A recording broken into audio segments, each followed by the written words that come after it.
Travel the Path with the Joy of the Resurrection by Saint Charbel.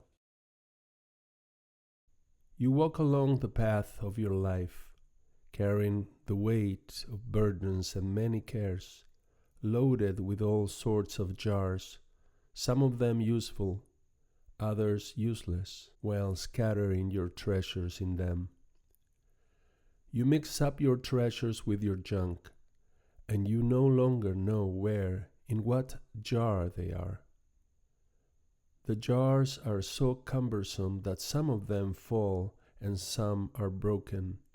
Some treasures are lost. Some people fritter away their fortune along the path of their life and arrive loaded down only with clay. Every jar you carry that does not contain your treasure is a useless burden full of distractions, which slows your march and tires you. Get rid of the jars that the world obliges you to carry, even if you have carried them during a long, tiring journey and perhaps have become accustomed to them. Know where your treasure is and put your whole heart there. Store it all in just one jar and carry it carefully. Thus you will preserve it, and you will arrive rich with this treasure. Carry just one jar, the jar of Christ, who enriches you with love and carries it with you. Even when it is full, it will always be able to hold more. Although heavy, it will be easy to carry.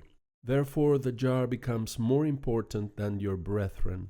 In your anxiety to protect your jars, you will have lost your brethren and your neighbors. Know that your treasures are very precious, but that you carry them in an earthen vessel, and all your brethren own a precious treasure, and they too carry it in an earthen vessel. You make your jars with your own hands, and shut yourselves up in them, telling yourselves, "The world is made of clay." Someone who puts himself inside the jar sees all life as though it were made of clay. Come out of it and see the world as it is. Let everyone fill his jar with the treasure of Christ, who is the only true treasure. Be full grains and wheat on the Lord's threshing floor, so that you may have weight and fall when the fork winnows you, and you may be gathered up so as to be stored in the barns of life. Do not be light, empty grains like the straw that the wind carries off far from the threshing floor and scatters.